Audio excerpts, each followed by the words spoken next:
Pepatah jangan kita abaikan, satu kata seribu makna. Usaha yang kita lakukan akan sebanding dengan hasilnya. Assalamualaikum warahmatullahi wabarakatuh. Jumpa lagi dengan aku Bunda Twin, ibu rumah tangga dengan anak kembar yang tinggal di rumah desa yang sangat sederhana. Apa kabar nih teman-teman semuanya? Semoga kalian semua selalu dalam keadaan yang sehat, tetap semangat, dan Allah limpahkan kebahagiaan serta apapun yang kalian cita-citakan bisa terwujud sesuai dengan harapan. Amin amin Allahumma amin. Aku awali dulu ya kegiatan aku di video kali ini dengan susun-susun piring nih teman-teman. Oh ya teman-teman, ngomong-ngomong nih ya, daripada nggak ada yang dibahas, mending kita bahas aja dari pantun aku tadi ya teman-teman. Aku kan bilang ya di pantun aku itu usaha itu bakalan sesuai dengan hasilnya gitu ya. Jadi kalau misalnya kita itu terlalu santai, mungkin hasilnya juga nggak bakalan terlalu kelihatan gitu. Ini aku membahasnya itu tentang perkontenan ya teman-teman. Jadi aku tuh sering banget gitu ya dapat pertanyaan ataupun diajak sharing gitu ya sama teman-teman yang lain juga, yang seorang konten kreator juga gitu ya teman-teman. Dia tuh sering banget, lumayan sering ngeluh gitu ya. Katanya itu kayak capek banget gitu ya bikin video gitu ya setiap hari gitu ya teman-teman. Terus juga katanya itu mendingan upload video itu sesempatnya aja, kapan sempat gitu ya. Ya sebenarnya nggak apa-apa, sah-sah aja, boleh-boleh aja. Tapi kalau misalnya kita ini upload video sesempatnya, ya kita itu jangan terlalu kecewa kalau hasilnya itu seadanya gitu ya. Nah, kenapa aku bilang kayak gitu teman-teman? Karena aku tuh sampai sekarang ini masih percaya gitu ya. Kalau misalnya kita itu berjuang lebih keras dan lebih serius menekuninya, insya Allah hasilnya juga itu akan jauh lebih maksimal gitu ya teman-teman. Mungkin hasilnya itu belum sesuai dengan apa yang kita harapkan, yang kita inginkan, yang kita impikan gitu ya. Tapi setidaknya usaha kita itu akan sesuai juga dengan hasilnya. Jadi kalau kita itu terlalu bersantai-santai, terlalu lebih kayak ya sesempatnya gitu ya, ya jangan kita itu kecewa nanti dengan hasilnya yang kita dapat itu juga mungkin ya seadanya, ya sesuai dengan usaha kita gitu ya. Oke deh teman-teman, segitu aja untuk sharingnya.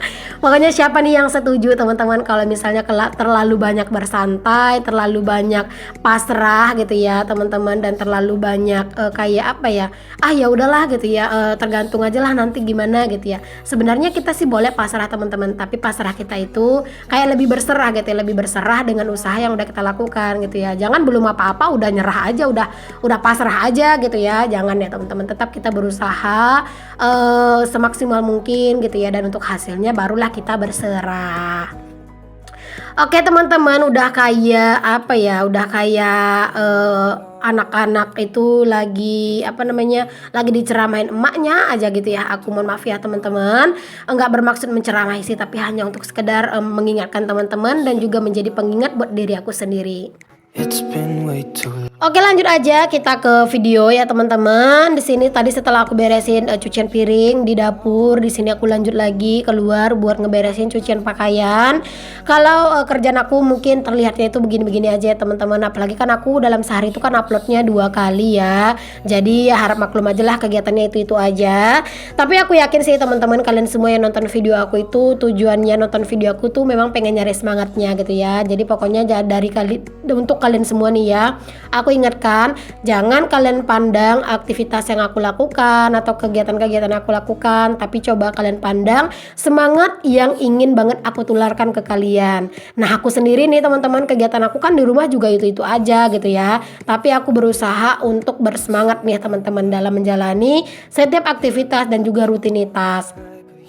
Ya walaupun kesannya kegiatan ini tuh kayak berulang-ulang, kayak ngebosenin gitu ya teman-teman, dengan menjadi konten kreator dan aku itu bikin video di YouTube gitu ya teman-teman. Kerjaan yang tadinya itu membosankan juga bisa menghasilkan cuan gitu kan. Jadi ya tetap semangat buat kalian yang saat ini tuh seorang konten kreator juga tapi belum monetisasi, belum juga mendapatkan hasilnya gitu ya, belum gajian.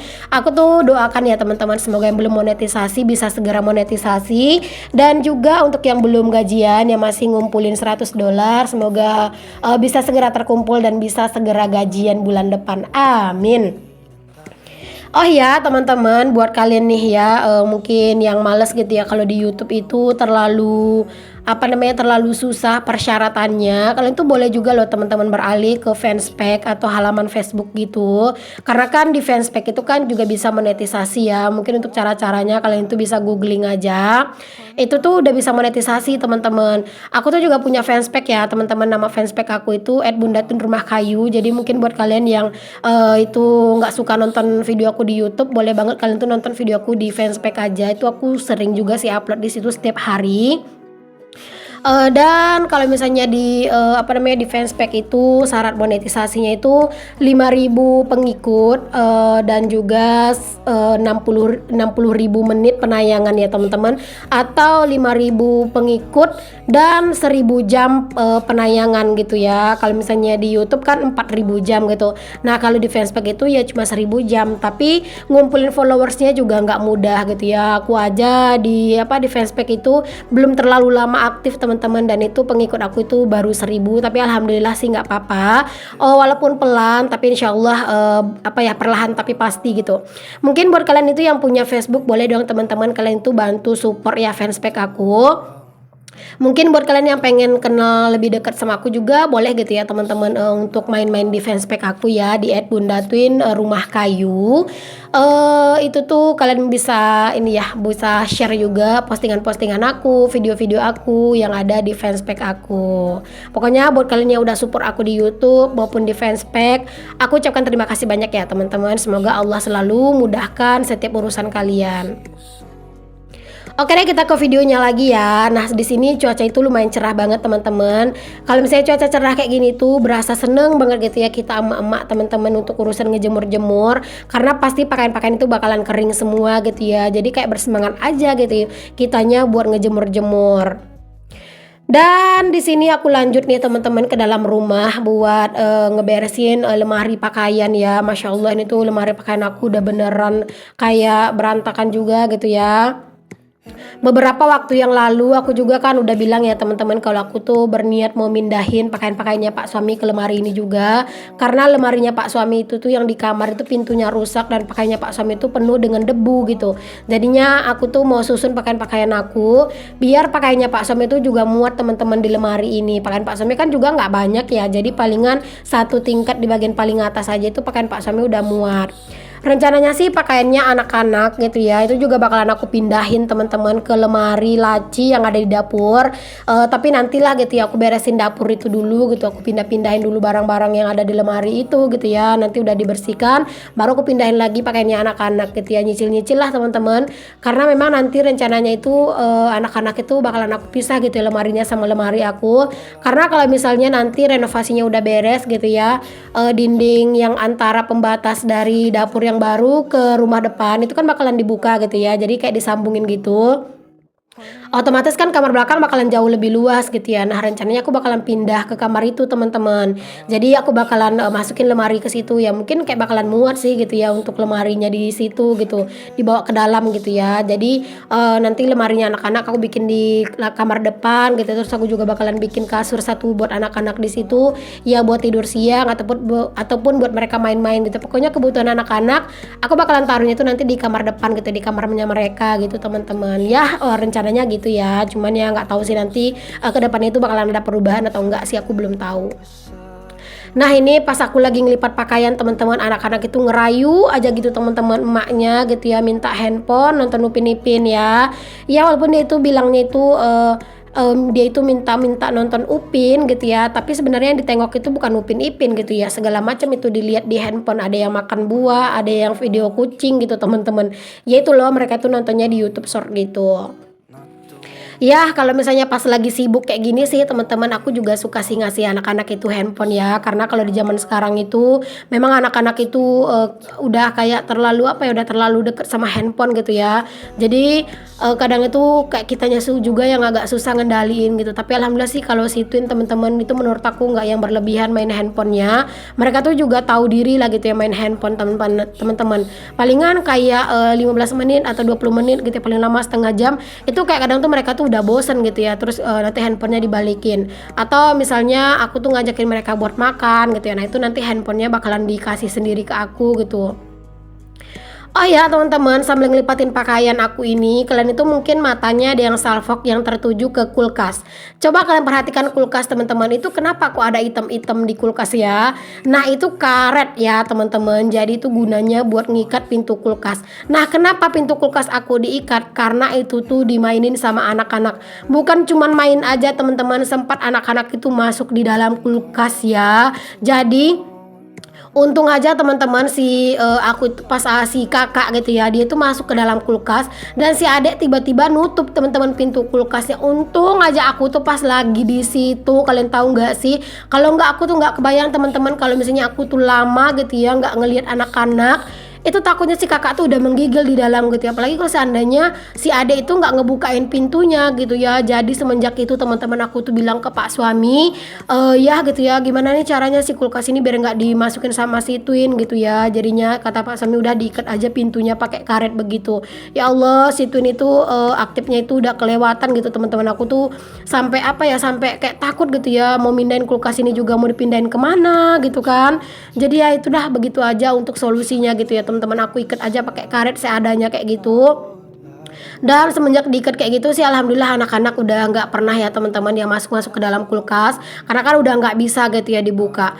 Kalau sebelum-sebelumnya itu sering banget anak-anak itu bolak-balik ngebukain kulkas teman-teman, dan sering mereka itu ngeluarin sayur-sayuran aku gitu ya, atau bahan-bahan makanan tuh dari kulkas yang kadang menyebabkan sayuran itu jadi busuk gitu loh teman-teman. Jadi ya nggak aman banget sih pokoknya kulkas itu tuh sama anak-anak ya, mereka itu udah kelewat aktif gitu. Jadi kalau misalnya seandainya kita tuh nggak bisa mantau mereka gitu ya, aduh nggak tahu deh gimana teman-teman. Pokoknya kalau misalnya punya anak-anak yang aktif itu ya nggak bisa terlalu ditinggal-tinggal gitu ya teman-teman.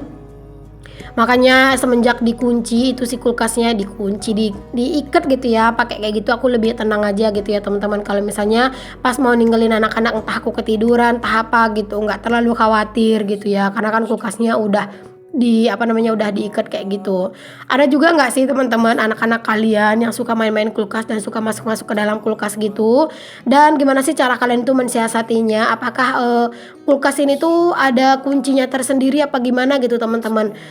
Atau kita perlu ganti kulkas kali ya yang ada kuncinya? Karena aku tuh pernah teman-teman lihat kulkas yang ada kuncinya gitu ya. Tapi kan beli kulkas juga lumayan ya teman-teman. Aku mah kalau sebenarnya ada budget pengen banget ngeganti kulkas. Karena kan kulkas aku ini tuh sebenarnya udah apa ya, udah nggak terlalu bagus loh teman-teman. Kulkas itu juga kan kulkas punya mertua aku ya, itu yang udah lama banget malahan. Kayak penutup freezernya juga udah nggak ada, rak-rak yang ada di dinding pintunya itu juga udah nggak ada gitu ya. Jadi itu sebenarnya udah layak juga sih buat diganti, cuman karena memang terkendala di budgetnya yang belum ada gitu. Jadi sabar-sabar aja lah, semoga aja nanti ada budgetnya gitu, jadi bisa beli kulkas baru gitu ya teman-teman, yang lebih memadai lah gitu ya. Kadang itu kalau misalnya di itu freezernya nggak ada teman-teman, terkadang kayak kayak kita nyimpen ikan gitu ya, kadang itu kurang bagus gitu loh teman-teman, untuk si bekunya gitu. Jadi memang bener-bener deh ya kalau misalnya kulkas itu kayak harus bagus lah gitu teman-teman, sedikit gitu ya, setidaknya itu penutup freezernya itu ada lah gitu ya, biar si bekunya bahan-bahan yang ada di freezer itu bagus gitu. Kalau untuk sekarang ini sih teman-teman, untuk kalau misalnya kita bikin es batu itu masih bagus kok, masih keras gitu ya. Tapi kadang itu kayak mau nyimpen kalau makanan itu agak banyak itu agak susah, karena kan dia di rak-rak yang ada di pintunya itu kan udah nggak ada, udah pada patah semua. Itu memang udah dari dulu ya teman-teman, udah dari sebelum aku nikah sama Pak Su malah udah memang nggak ada gitu ya, itu si rak-raknya gitu. Jadi itu kulkas mertua aku memang bener-bener udah lama banget. Itu kalau nggak aku stikerin teman-teman untuk si pintunya itu ya, itu kelihatan banget buluk, ngelupas dan berkaratnya gitu. Tapi setelah aku tutupin itu alhamdulillah udah kelihatan lebih cantik gitu ya. Oke deh, udah selesai aku curhatnya. Ini juga lipatan pakaian udah beres teman-teman, udah lumayan rapi. 2 rak aku pakai buat pakaian aku ya. Terus ini untuk pakaiannya Pak Su aku jadiin 1 rak aja dulu, karena ini tuh apa ya, nggak terlalu banyak juga gitu ya. Aku tuh tadi sempet ini ya kewalahan ngebersihin pakaiannya Pak Suami nih teman-teman, karena banyak banget debunya ternyata. Ya Allah, nyesel banget aku tuh ngebiarin pakaian itu lumayan lama ya, beberapa hari teman-teman. Aku tuh ngebiarin pakaiannya Pak Suami nggak ada pintunya gitu ya, lemari. Jadi itu beneran deh banyak banget ini tuh si debunya teman-teman, Masya Allah. Apalagi sekarang kan renov ya, jadi beneran deh ini tuh banyak banget debunya. Oke, Nah ini kalian bisa lihat ya, pakaiannya Pak Sam itu sebenarnya nggak banyak teman-teman. Jadi satu rak aja itu sebenarnya udah cukup. Ya walaupun masih ada sih pakaian-pakaian yang lain, tapi nggak apa-apa, nanti tuh ditambah-tambahin aja, insya Allah juga cukup kok. Oke deh, makasih ya udah ngikutin. Assalamualaikum warahmatullahi wabarakatuh. Bye.